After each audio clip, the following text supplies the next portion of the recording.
Palavra de Deus para todos nós essa noite.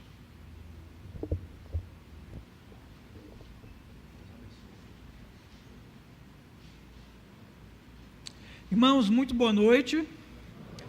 É uma grande alegria para mim poder, na minha igreja, trazer uma mensagem de edificação para todos os irmãos. Nós já estamos aqui na igreja por volta aí de 10 anos, então a gente percebe o cuidado que os pastores têm, a cautela com quem tem subido nesse púlpito, porque é uma responsabilidade grande trazer uma mensagem para vocês, E dessa forma que eu agradeço, aos pastores por essa oportunidade de estar aqui com vocês, falando um pouco, do que eu tenho aprendido na palavra do Senhor.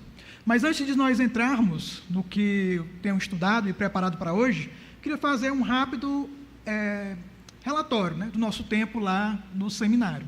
Então, como o pastor falou, nós somos membros aqui da igreja. Eu digo isso porque eu sei que tem alguns visitantes, alguns membros novos que ainda não têm contato com a gente. Então, eu queria que minha esposa só levantasse o braço ali. Eu e ela estivemos desde 2020, lá em Crato, no Seminário Batista do Cariri, estudando, sendo curteado por essa igreja, sendo também abençoado com as ligações, as orações dos irmãos. E foi um tempo de muita edificação lá para nós, de muito crescimento e de muito amadurecimento, que é o tema da nossa mensagem de hoje. Então, para nós queremos expressar aqui a nossa gratidão por vocês. A gente sabe que nem todos puderam ligar, falar conosco, mas sabemos que vocês estiveram em oração. Agradecemos a todos os irmãos que contribuíram direto ou indiretamente com esse tempo que nós estivemos lá, nos preparando. Eu fiz o curso completo de 4 anos. A Ana estudou, acho que por volta de uns 60%, 70% do curso, mas devido a ser bem puxado mesmo, como nossos pastores nos disseram, foi preferível que ela não fizesse o curso completo. Então, orem também pela oportunidade que nós estamos considerando, de que em breve ela possa concluir seus estudos aqui no Cibima, que é um seminário também batista, bem próximo da nossa confissão. Então, orem, se a gente tiver oportunidade, condições para isso, Deus pode abençoar e vai ser algo muito útil para o nosso ministério. Então, orem também, como o pastor falou. Graças a Deus eu recebi um convite para uma igreja e por enquanto estarei lá como pastor auxiliar, mas no futuro, a gente não sabe quando, talvez eu acabe tornando pastor titular nessa igreja. Então, por enquanto, peço as orações dos irmãos pela nossa adaptação lá. A gente vai enfrentar alguns desafios, a gente não vai dar detalhes aqui, mas toda igreja tem desafios. Então, os irmãos orem por nós. Vai ser uma dificuldade a gente se adaptar a circunstâncias diferentes, a estilos de ministério diferentes, e a igreja também se adaptar a nós. Então, por favor, irmãos, orem por isso, orem esse tempo que nós ainda temos aqui, de férias até o final do mês. Em fevereiro, já no primeiro domingo do mês, eu vou estar pregando lá, e a partir de então vou estar alternando os trabalhos com o pastor Orivaldo lá no Conjunto Ceará. Então, que os irmãos orem por isso. Mais uma vez, quero demonstrar mesmo a minha gratidão. Sei que nem todos puderam acompanhar no grupo da igreja os relatórios que a gente tinha enviado, talvez não com tanta frequência, mas a gente mandou alguns relatórios falando um pouco do nosso tempo lá. Então, os irmãos sintam-se aqui realmente abraçados pelo nosso agradecimento, realmente. Então, eu queria que os irmãos abrissem as suas Bíblias lá no livro de Filipenses, para nós estudarmos a palavra do Senhor. Então, como eu falei, o seminário foi um tempo de muito crescimento, amadurecimento para nós. Realmente, eu não tenho nem como explicar aqui o quanto que nós crescemos ali naquele lugar. Temos muito a crescer ainda, mas foi um momento de muita edificação, de muito crescimento, de muito aprendizado, não apenas sobre teologia, mas nós aprendemos sobre a vida, sobre nós mesmos, sobre muitas coisas. E hoje nós vamos tratar sobre isso, sobre maturidade. E para começar, eu queria fazer uma breve ilustração. No tempo em que eu estava no seminário, principalmente ali nos primeiros anos, eu ainda tinha algum tempinho livre, mas no terceiro ano para frente, realmente foi bem pesado os estudos. Então, nesse tempo, nesses primeiros anos, eu tive uma ideia ali. Eu decidi cultivar uma horta, atrás da minha casa, e cuidar dessa horta. E vocês sabem, alguns sabem que eu sou vegetariano. Então, para mim era algo muito importante, porque é realmente difícil achar uma verdura fresca, às vezes, é complicado. Você vai comer e está a verdura murcha, e os agrotóxicos, quantos que temos, Você vai comprar. Então, eu decidi cultivar uma horta orgânica, atrás da minha casa. Tinha tempo para isso, né? Mas depois realmente não tinha como. Então eu decidi fazer isso. Isso exigiu de mim algumas atitudes. Eu precisei primeiro buscar aprendizado. Eu não sabia quase nada sobre horta. Eu precisei também ter dedicação contínua de cuidar daquele cultivo, porque se eu apenas plantasse as verduras ali, os legumes, isso não era suficiente. Eu precisava cuidar daquelas plantas. Outra questão que eu precisava também era perseverar diante de dificuldades que eu ia enfrentar. Às vezes a minha ignorância, às vezes a falta de tempo por causa dos estudos, às vezes formigas, imagine, formigas, elas me atacavam como eu estava ali plantando aquelas verduras. E elas também tinham fome, elas comiam, levavam para a sua casa lá, para fazer a sua fazenda, e era uma dificuldade grande, tinha o sol, o cansaço, e, além disso, eu precisava também ter expectativas com os resultados, porque por que eu ia trabalhar? Se eu não esperava algo, se eu não tinha alguma expectativa com relação àquilo. E também eu precisava desfrutar de uma satisfação quando eu colhesse aqueles resultados. E por que eu faria tudo de novo? Porque aquilo é algo que eu gostava, é algo que eu achava bom, é algo que era interessante, que eu tinha prazer naquilo. Essa história, ela ilustra um pouco da nossa jornada espiritual. Ser cristão é como cultivar o nosso relacionamento com Deus. De certo modo, assim como aconteceu comigo ali naquela pequena horta, cultivar o nosso relacionamento com Deus exige de nós também aprendizado, dedicação, expectativas, e cultivar o nosso relacionamento com Deus deve levar uma satisfação, uma alegria, um prazer. Então, diante disso, podem haver duas perguntas que nós podemos fazer. Primeiro, o que nós esperamos colher no nosso relacionamento com Jesus Cristo? O que você quer colher no seu relacionamento com Jesus? Ou seja, qual o alvo da sua jornada cristã? Por que você é cristão? Por que você vem a essa igreja? Por que você lê a Bíblia? Por quê? Segundo lugar, como nós vamos conquistar esse objetivo? Ou seja, o que nós vamos fazer para alcançar esse alvo? Como nós vamos fazer também isso? Nós vamos estudar sobre isso hoje. Imagine, algumas das sementes que eu plantei eram tão leves como um grão de areia da praia, muito pequena. E quando eu pegava aquela semente tão pequena, eu sabia, Deus tinha colocado vida dentro daquela semente, tão pequena. Mas não adiantava ela ter vida. Por si mesma, ela não tinha capacidade de produzir. Era preciso que alguém plantasse, que alguém cultivasse, que alguém tivesse o cuidado com aquela vida que estava dentro daquela semente. Alguém precisava ter cuidado persistente e paciência humilde naquele cultivo, daquela semente. Não adiantava eu plantar e achar que já ia nascer ali um brócolis para mim. Não é tão fácil.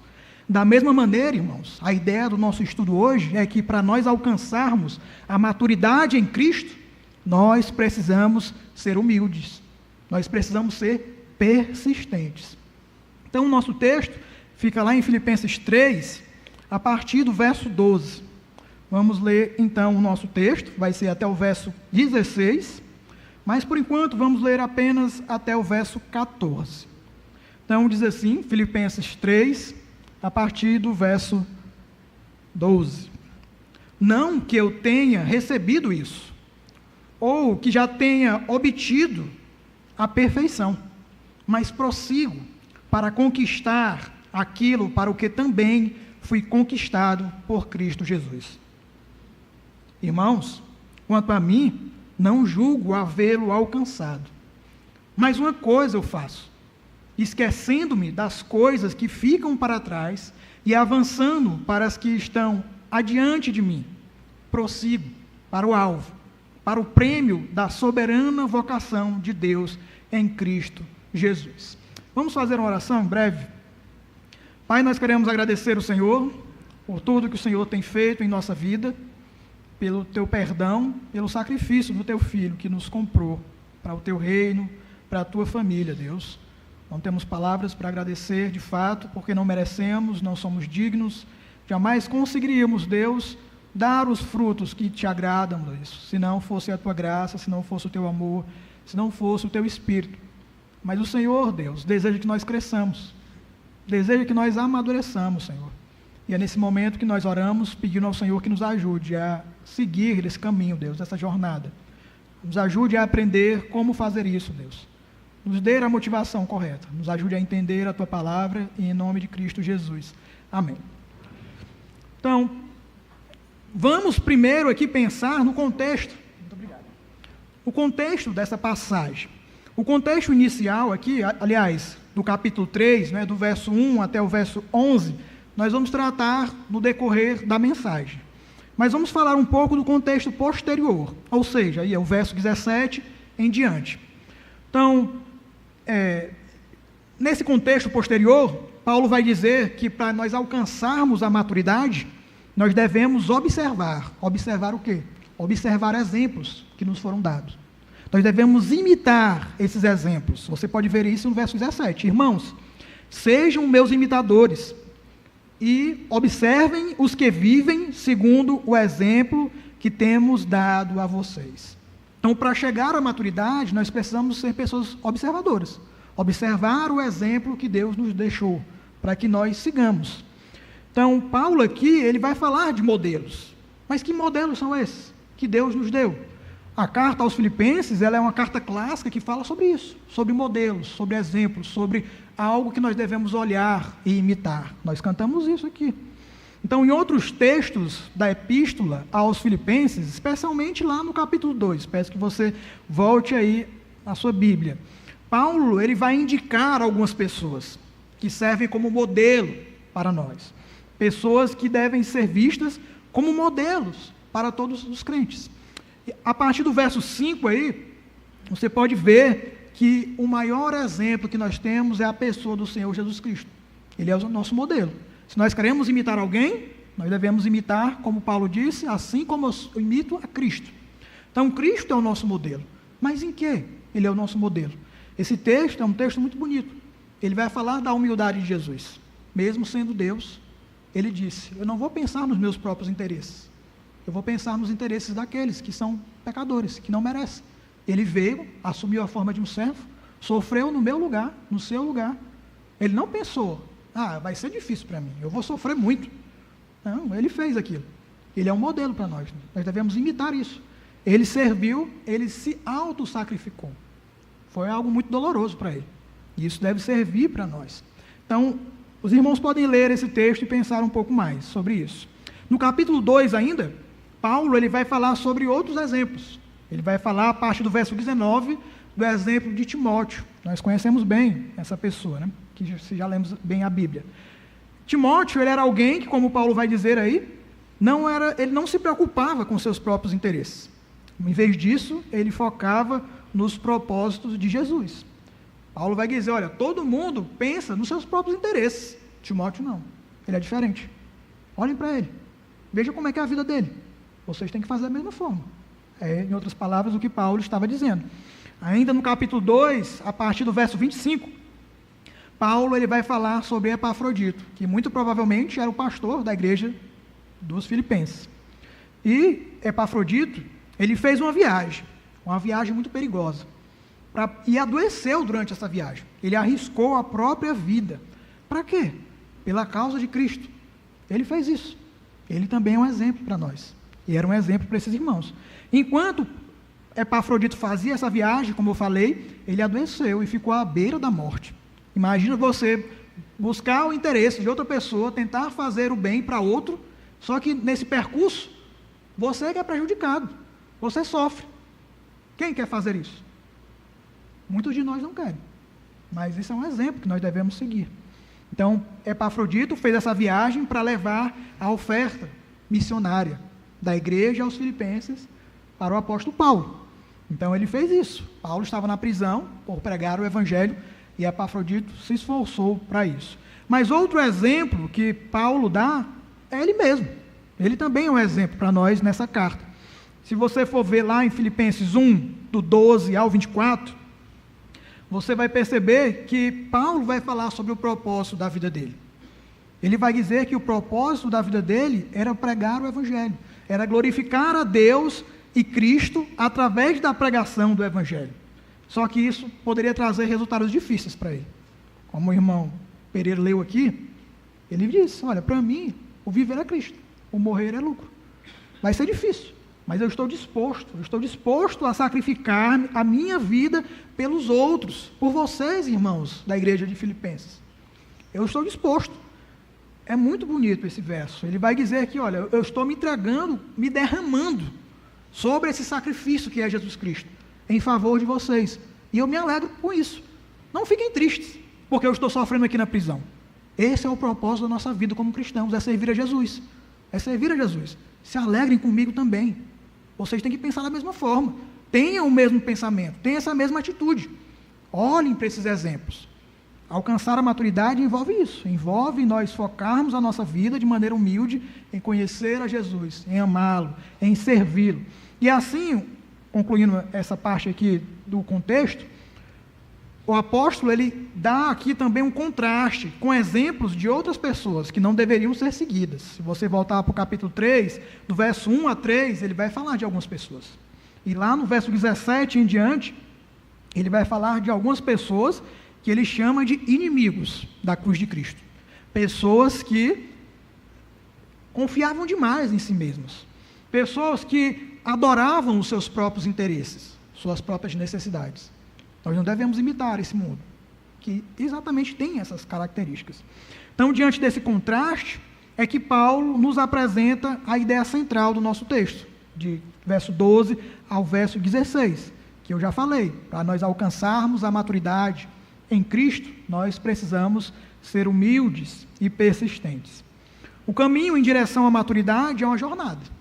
É uma jornada. Ou talvez você poderia considerar uma corrida. Uma corrida e uma jornada que nós precisamos percorrer. Pensando nisso, então, nós vamos refletir hoje sobre 3 estradas que nós devemos passar, percorrer na nossa jornada para que nós alcancemos ou cheguemos à maturidade em Cristo.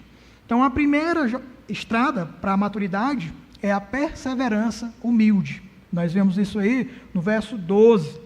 A jornada em direção à maturidade exige de nós uma perseverança humilde. Então, agora eu vou começar a ler uma tradução que eu mesmo fiz do texto. Então, os irmãos talvez achem um pouco estranho, mas estudando o texto, eu preferi fazer uma tradução. Não que aqui esteja errado, é que eu preferi dar alguns enfoques para a gente entender melhor.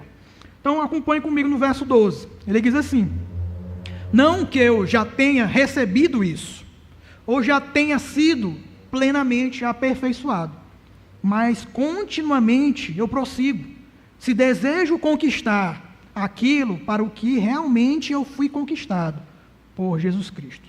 Paulo vai dizer, olha, não que eu já tenha recebido isso. Recebido o quê? Do que ele está falando aqui? Isso é o contexto anterior, ele está dizendo. Do verso 4 ao verso 11, o próprio Paulo vai falar sobre a sua conversão, sobre como ele teve o seu encontro com Jesus. O que mudou ele? Antes da sua conversão, Paulo era uma pessoa que confiava nos seus próprios esforços.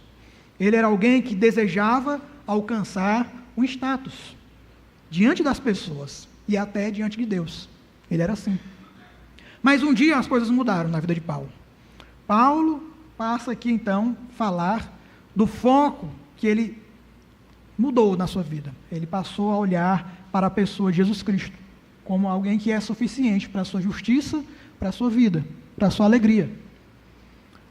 Ele diz aí que, diferentemente daquele tempo de sua conversão, agora ele considerava muito mais do que uma justiça própria. Ele não se considerava ter uma justiça própria, que fosse obediente ali, aliás, resultado da sua obediência, resultado dos seus esforços, a lei. Não. Seu objetivo não era mais uma tentativa ali arrogante de ser conhecido pelas pessoas, como uma grande pessoa, como um grande rabino, como um grande fariseu, um grande mestre.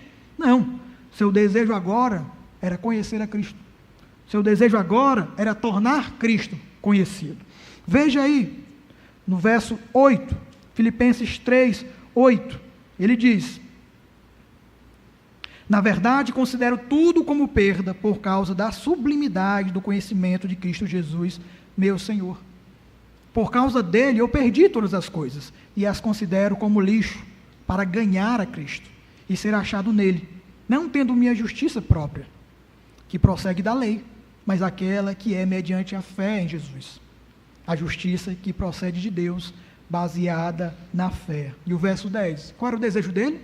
O que eu quero é conhecer Cristo e o poder da sua ressurreição e tomar parte na sua morte ou nos seus sofrimentos para de algum modo alcançar a ressurreição. Então Paulo, ele não queria mais ser alguém conhecido, ele queria conhecer, ele queria tornar Cristo conhecido. Isso ele estava decidido a fazer, inclusive pela sua morte. Você vê isso lá no capítulo 1, do verso 20 até o verso 25. Paulo vai dizer isso lá. Vamos dar uma olhada aqui rapidamente. Capítulo 1, verso 20. Deixa eu procurar aqui. Verso 21, vamos ler aqui. Aliás, vamos ler o 20 mesmo. Diz assim: minha ardente expectativa e esperança é que em nada serei envergonhado, mas com toda a ousadia, como sempre, também agora, Cristo será engrandecido no meu corpo, quer pela vida, quer pela morte. Porque para mim, o viver é Cristo e o morrer é lucro. Aí ele vai falar um pouco da expectativa que ele tinha. Para ele preferia viver com uma única razão: servir a Deus, através do serviço a outras pessoas.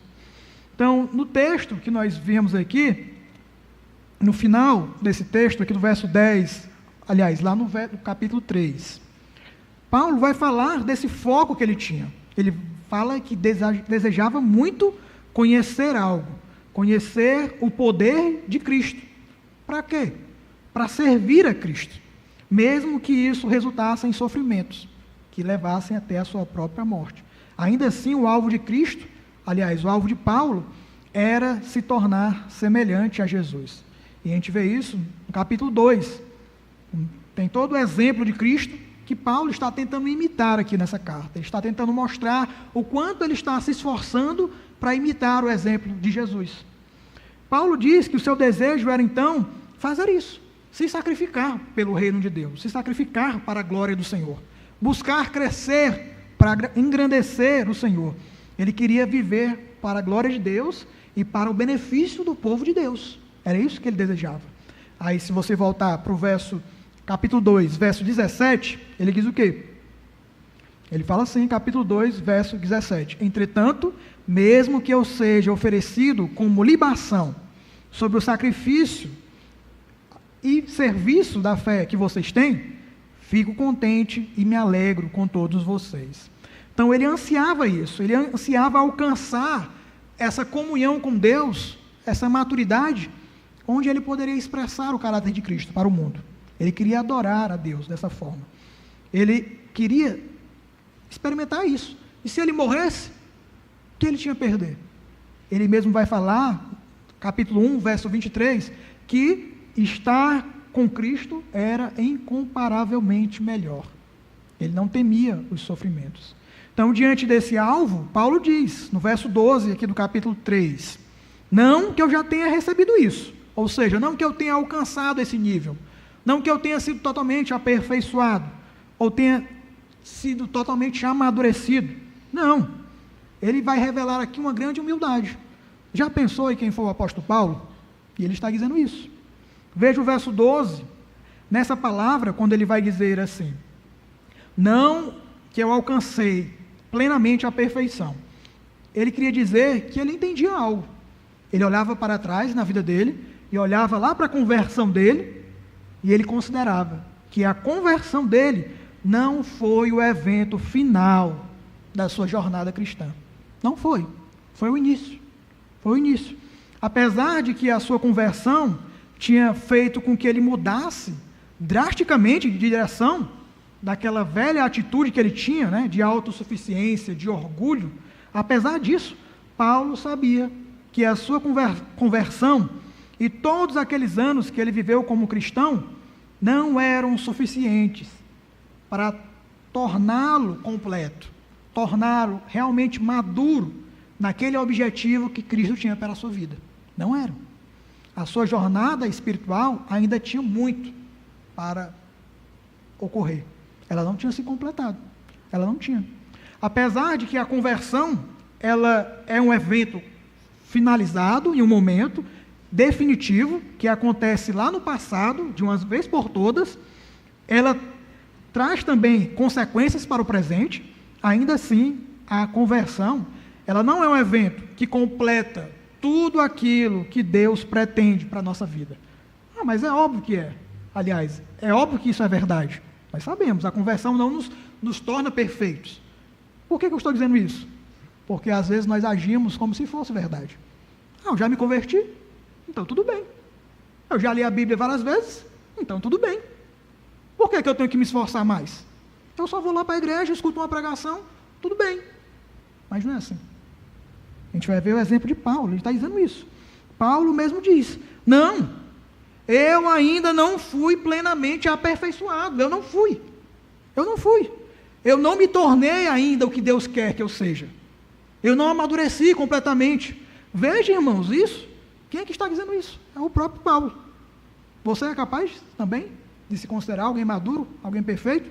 Alguém que já chegou lá? Nós não deveríamos, mas nós agimos como se isso fosse verdade. Ao considerar o seu propósito, Paulo ele não olha para si mesmo como se ele tivesse o pleno poder para se tornar quem ele deveria ser. Ele vai dizer, de mim mesmo, eu não consegui ainda, eu não alcancei, eu não recebi isso, não recebi. Em vez de olhar para si mesmo com autoconfiança e arrogância, Paulo vai dizer, não, eu não tenho recebido plenamente a perfeição, mas eu prossigo, porque eu desejo conquistar aquilo para o qual realmente eu fui conquistado por Cristo. Eu tenho esse desejo, eu tenho esse alvo, eu tenho essa intenção, eu tenho esse pensamento na minha mente. E isso, Paulo, ele estava se esforçando com uma esperança de alcançar um alvo. Você tem essa esperança também? Você vive com essa esperança? Embora Paulo reconhecesse, olha, eu não alcancei, mas ele continuava se esforçando. Na frase final aí do verso 12, o apóstolo Paulo, ele vai dizer a razão por que ele fazia isso. Ele vai dizer por que ele se esforçava tanto. E ele vai usar uma palavra muito interessante. Ele vai dizer que prossigo, por isso eu prossigo para conquistar. Essa palavra prossigo, ele usa nesse capítulo ainda. Ele vai usar, vamos já falar aqui sobre essa palavra. E ele vai dizer que por que ele perseguia com tanto empenho esse objetivo? Era porque Cristo tinha conquistado ele. Ele foi conquistado por Cristo. Você foi também? Então você tem que agir dessa mesma maneira, se você foi conquistado por ele. Paulo emprega aqui o mesmo verbo que ele usa lá no verso 6. Dê uma olhada aí no verso 6. Ele vai dizer, quanto ao zelo, eu fui perseguidor da igreja. A palavra perseguir é a mesma palavra que ele usa lá no verso 12. Prosseguir. Na nossa tradução, ela aparece de maneiras diferentes, mas ela é a mesma palavra. O que Paulo está dizendo? Olha, eu persigo esse alvo. Eu corro atrás dele. Eu não vou deixar, eu não vou me desviar. Eu estou perseguindo isso. E vejam só, ele dizia que perseguia a igreja com zelo. Ele era dedicado naquilo. E agora ele vai dizer, eu sou muito mais dedicado agora em perseguir o alvo que Jesus tem para a minha vida. Eu estou empenhado nisso. Eu estou engajado nisso. Então ele fala também até no verso 14, ele usa a mesma palavra. Eu prossigo, eu persigo. Agora Paulo era diferente. Ele não era mais aquela pessoa que perseguia a igreja, ele perseguia Cristo, mas de uma maneira boa, não de uma maneira negativa. Por quê? Eu já falei, Cristo tinha conquistado ele. E por isso, Paulo desejava perseguir esse alvo, esse propósito, o mesmo propósito que Cristo tem em mente quando conquistou Paulo. O que foi que Jesus disse lá em Damasco? Olha, falou para, na verdade, Ananias, né? Esse aí tem um propósito na vida dele. Ele vai anunciar o meu nome. Então, Paulo seguiu esse propósito em sua vida. Então, o apóstolo focava em perseguir esse propósito que Jesus tem para todos os seus discípulos. que é de nós conhecermos a Cristo, sermos semelhantes a Ele, tornarmos Cristo conhecido.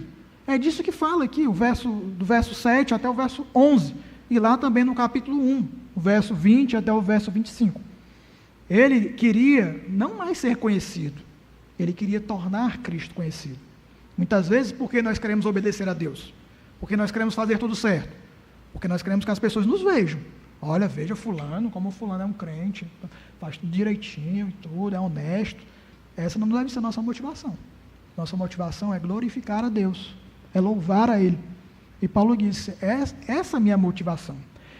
Eu acredito que praticamente todos nós aqui cremos que a conversão não seja o estado final do crente. Não é, a conversão não é o início. Ela não nos torna maduros, ela não nos torna completos naquilo que Deus deseja para nós. Mas é isso que Paulo quer ressaltar nesse verso. É por isso que ele diz, não que eu já tenha recebido, mas eu prossigo. A perseverança humilde na caminhada cristã, visando o crescimento contínuo, até mesmo na velhice. Nós não paramos de crescer na velhice, espiritualmente, nós paramos de crescer fisiologicamente, mas a nossa alma, até o dia que nós morrermos, ela deve crescer, ela deve continuar prosseguindo. Então essa perseverança humilde, deve ser a estrada que todos nós devemos trilhar. Quando Paulo escreveu essa carta aos Filipenses, sabe quantos anos ele tinha já? Ele não era um jovem como eu, ele já tinha quase 60 anos, e mesmo assim ele disse, eu ainda não sou maduro, eu não cheguei lá ainda. Sabe quantos anos de crente Paulo já tinha? Por volta de 30 anos de crente. Eu me converti em 2006, então eu estou quase fazendo 20 anos de crente. Mas ele diz, não, o grande apóstolo Paulo, ele vai dizer, eu não sou maduro o suficiente ainda, eu não cheguei lá. Com muito menos nós nos acomodamos, não é verdade? Nós não somos um apóstolo Paulo da vida, nós não somos. Mesmo assim a gente se acomoda, na nossa preguiça, às vezes na nossa indiferença em relação ao crescimento, ou em relação ao nosso orgulho. Nós achamos que não, já está bom aqui como eu estou, quem eu sou, está beleza, como diz o jovem, né? Está sussa, está tranquilo. Não está. A gente tem que crescer, a gente tem que prosseguir, a gente tem que aprender, a gente tem que amadurecer. Mas não devemos viver dessa forma, de maneira desleixada. Nós precisamos trilhar a jornada integral, em direção à completa maturidade em Cristo, focando no propósito de Deus.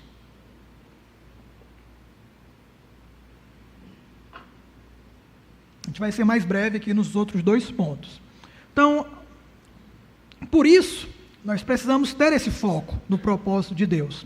Nós devemos nos dirigir, então, para a segunda estrada em direção à maturidade, que é o foco humilde. A jornada em direção à maturidade exige de nós isso, um foco humilde.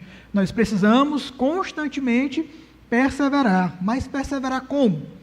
Perseverar com foco, um foco humilde na vocação que Deus nos deu, em Jesus Cristo. Veja o verso 13. Irmãos, não que eu considere de mim mesmo já ter conquistado isso, mas pelo contrário, faço uma coisa, desconsiderando para mim mesmo as coisas que ficam para trás e repetidamente me esforçando para aquelas que estão adiante de mim, por causa do alvo, eu prossigo constantemente em direção ao prêmio que pertence à vocação celestial de Deus em Cristo Jesus. Então, no verso 13, Paulo vai reafirmar o que ele já falou no verso 12. Mais uma vez ele diz, ele reconhece que não era a sua própria capacidade que poderia alcançar esse alvo da maturidade, não era. Ele diz, não que eu considere de mim mesmo já ter alcançado isso. Paulo sabia que não existia nada em seu passado, nenhuma ação completada lá que indicasse que ele já tinha alcançado a maturidade.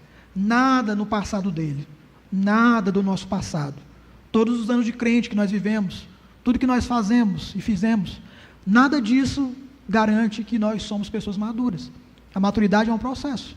Nós vamos prosseguindo Não devemos nos apegar àquilo que nós fazemos no passado. Muitas vezes nós podemos, assim, nos apegar a coisas que nós fizemos no passado. Podem ser nossos esforços como cristãos, nosso serviço ao Senhor, pode ser nossa obediência a Deus. Às vezes nós nos apegamos a isso que ficou lá atrás, como se isso ou qualquer outra coisa que nós já fizemos no passado, seja há muito tempo ou há pouco tempo, como se essas coisas pudessem, por si mesmas, trazer garantias no nosso crescimento presente. Claro que o crescimento, ele é uma jornada, ele é um percurso, a maturidade, ele é assim, ele é um processo, e o que nós fizemos lá atrás tem consequências e resultados da nossa condição espiritual hoje. Não é isso que eu estou dizendo, eu não estou falando sobre isso. O que eu estou falando é que a jornada em direção à maturidade, ela exige de nós um foco contínuo, no presente, não no passado, não no que nós já fizemos, não no que nós já conseguimos. Paulo diz que ele não considera o seu passado como uma garantia para a sua maturidade presente. Ele diz no verso 13 até o verso 14, mas, pelo contrário, eu faço uma coisa, desconsiderando para mim mesmo aquilo que ficou lá atrás, as coisas que eu fiz, todo o meu esforço, como eu era alguém tão dedicado à lei, tudo que eu fiz, todas as pessoas que eu evangelizei, eu deixo isso para trás. Glória a Deus pelo que eu fiz, que agradou ao Senhor, mas isso está lá atrás. Eu devo viver o presente, eu devo me esforçar hoje, eu devo prosseguir repetidamente, me esforçar repetidamente hoje, olhando para frente, não olhando para trás, e prosseguir constantemente.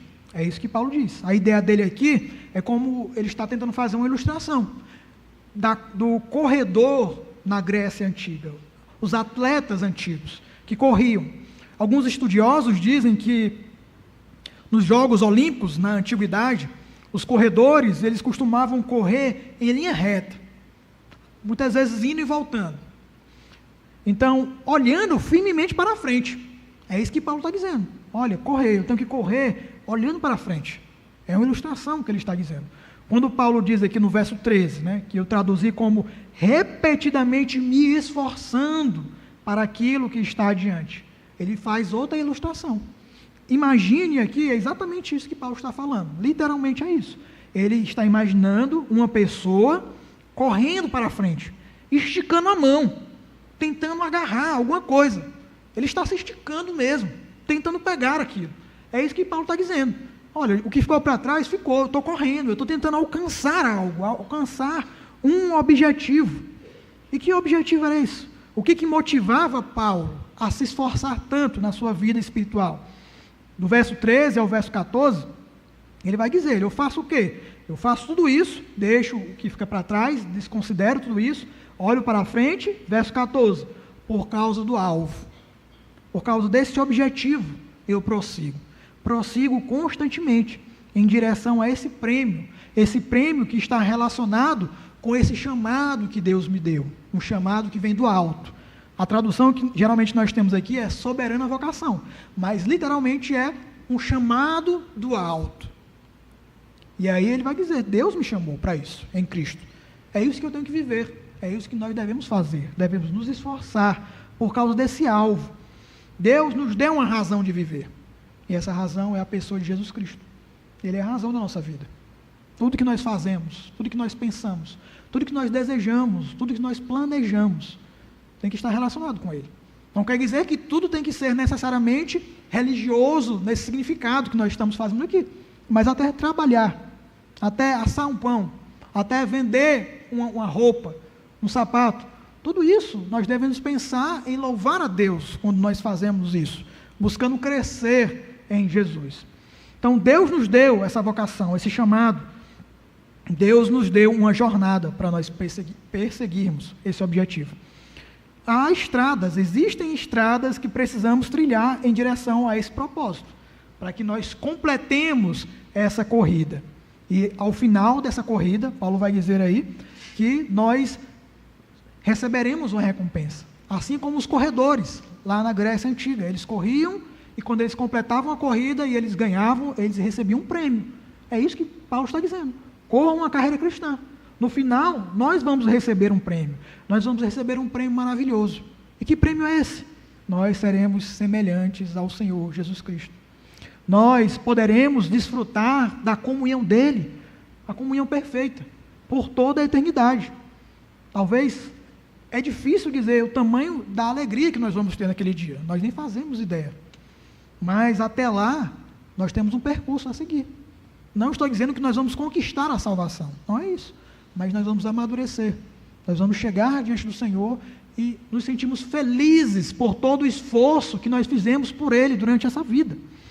Todos nós temos alvos na nossa vida. Talvez você queira passar num concurso. Talvez você queira entrar na faculdade, queira completar uma faculdade. Talvez você queira melhorar de emprego, ter uma família mais feliz, ter condições financeiras melhores, ter uma saúde melhor. Tudo isso não é errado. São coisas corretas. Mas nós devemos medir o quanto nós temos focado a nossa vida nisso. O quanto.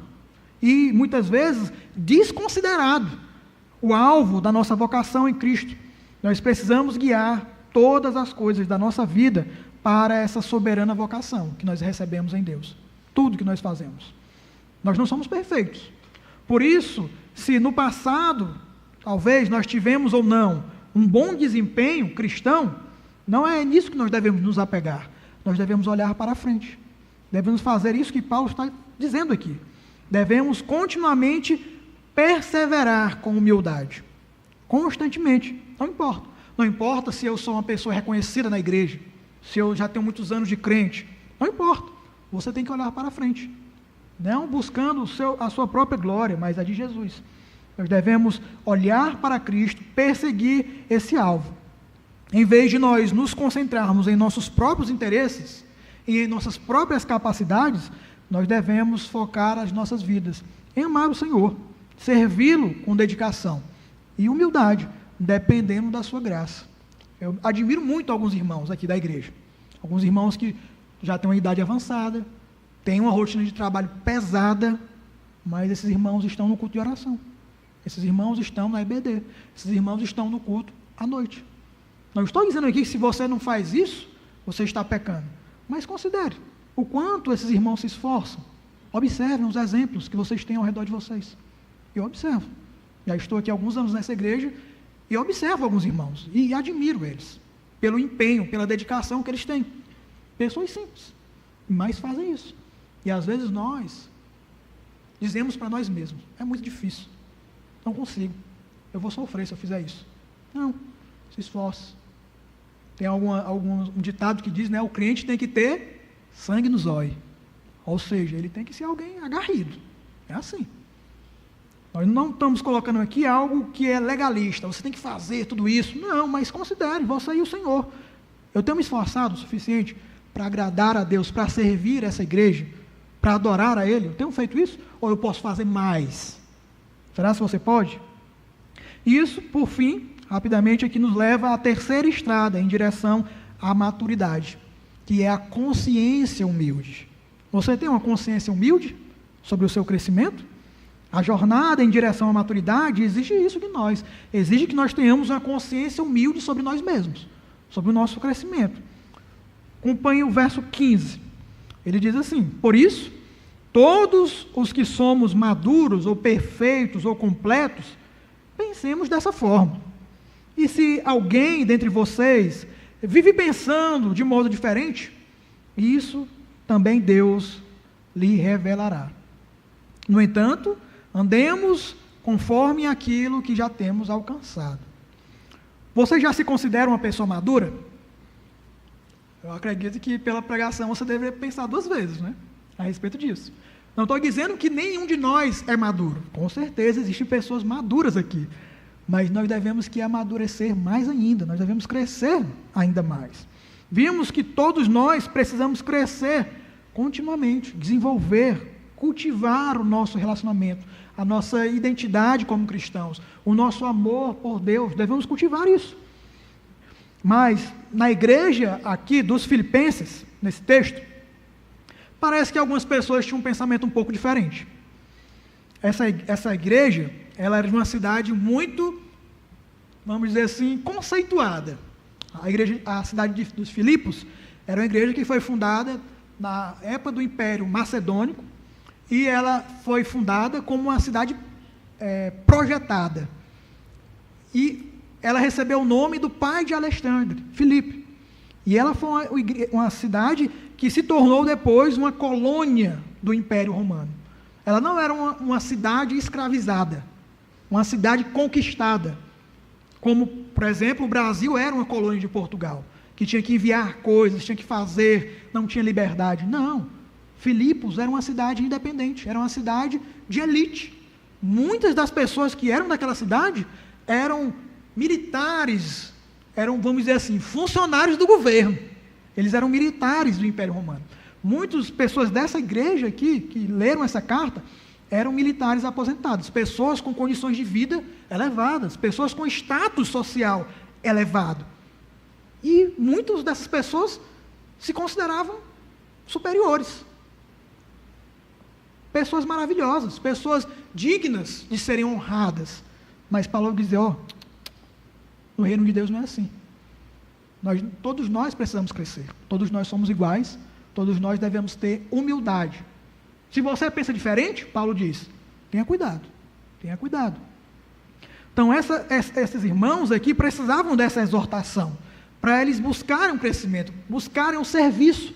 Eles não estavam buscando imitar o modelo de Jesus, como aquele que nós deveríamos viver e imitar o seu serviço.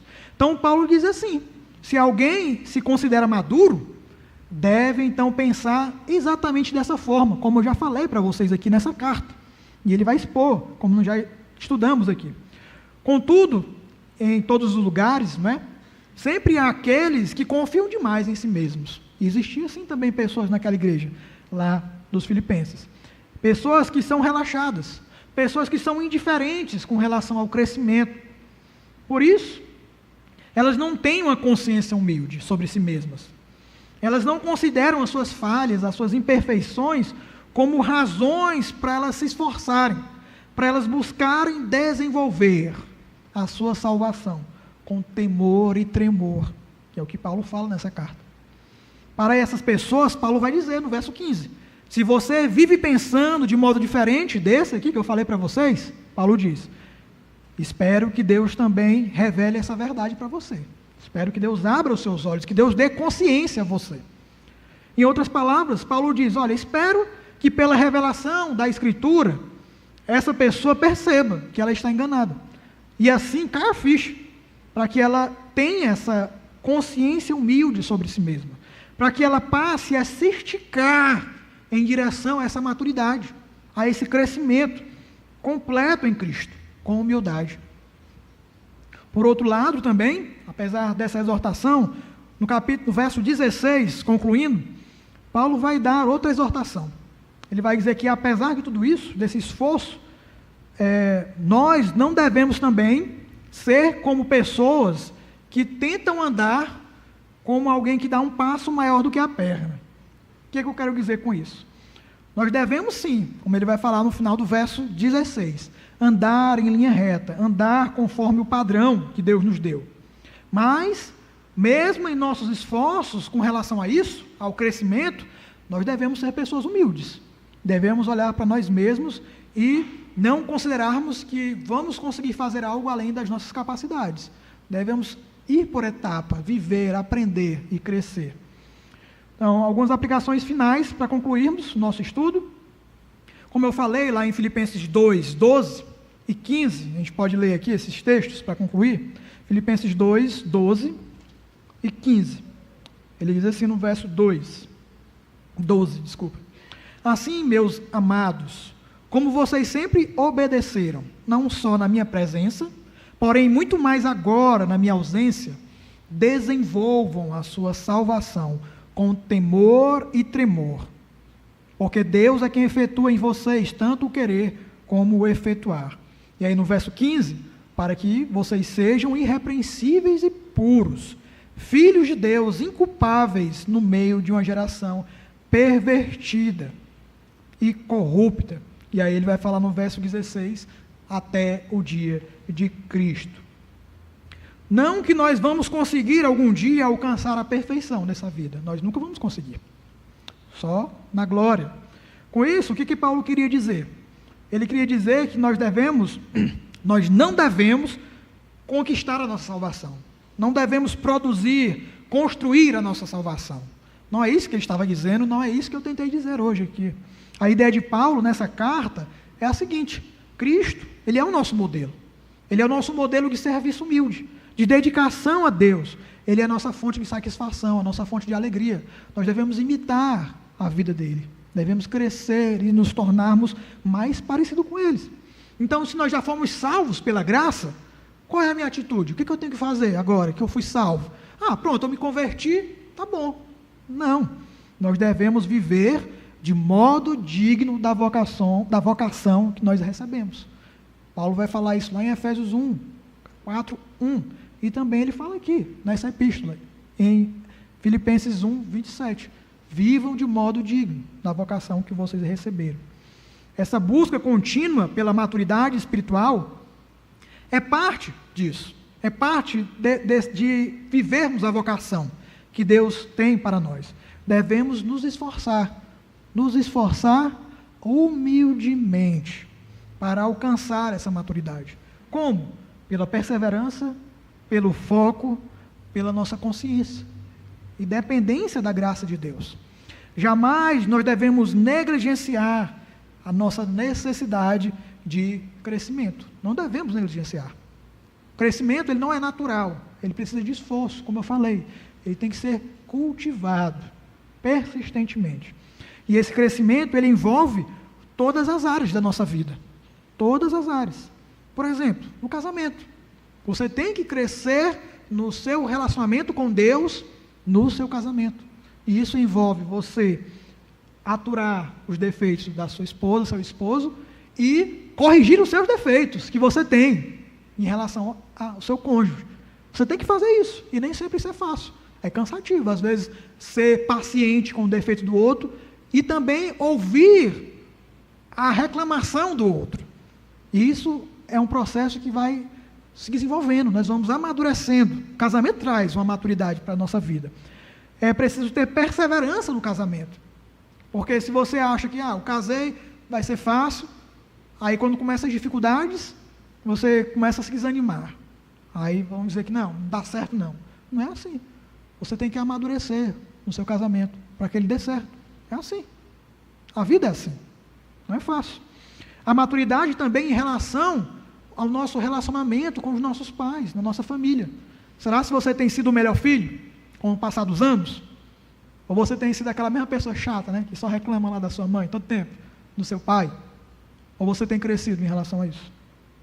Maturidade também em relação ao nosso serviço a Deus. Será se você tem servido mais a essa igreja, desde que você chegou aqui? Ou você tem continuado? Entra, sai. Mas eu já sirvo em tantos ministérios. Eu não estou dizendo o que você tem que sobrecarregar. Estou dizendo sobre a qualidade do seu serviço, sobre a maturidade do seu serviço a Deus. Nós temos atividades na nossa vida, trabalho, estudo, mas nós devemos nos engajar nessa igreja, porque ela nos abençoa. Ela tem me abençoado todos esses anos e tem abençoado você também. Você não vai retribuir a essas pessoas que têm servido a você? Você deveria. Todos nós deveríamos. A igreja é assim, é um corpo que funciona dessa forma. Você tem que amadurecer como membro dessa igreja. Você tem que tratar melhor o outro. Você tem que se preocupar mais com ele. Talvez você tenha pessoas que você nunca falou nessa igreja. Tem pessoas que eu nunca falei. Mas para mim é vergonha. Eu tento me aproximar de alguns, mas você tem que fazer isso. Amadurecer no seu relacionamento com as pessoas, com a igreja, no seu serviço, na sua dedicação a Deus, no seu estilo de vida sacrificial. Será se você tem se sacrificado mais pela causa de Deus do que quando você se converteu? Quando nós nos convertemos, nós temos aquele ânimo, aquela vontade de fazer, passar por cima de tudo, só com o tempo a gente vai se acomodando. A gente acha que não precisa mais se esforçar. Eu já estou salvo mesmo, então não preciso mais me esforçar. Mas não deve ser assim.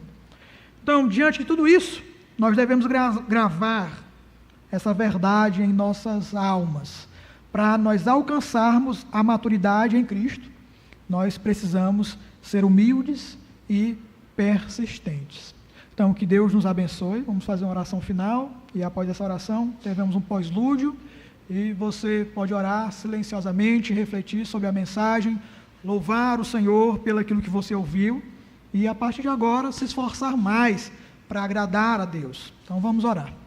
Deus, louvamos ao Senhor pela Tua palavra, sabemos que temos muito o que crescer, o que melhorar. Nenhuma das verdades que ouvimos aqui, provavelmente, Deus, nós aprendemos hoje, mas elas são verdades importantes, Senhor, que nós devemos nos agarrar, devemos focar, Deus, devemos perseverar e ter a consciência, Deus, sobre a nossa necessidade de crescimento. O Senhor nos ajude a crescer no nome do Teu Filho Jesus Cristo. Amém. Deus abençoe.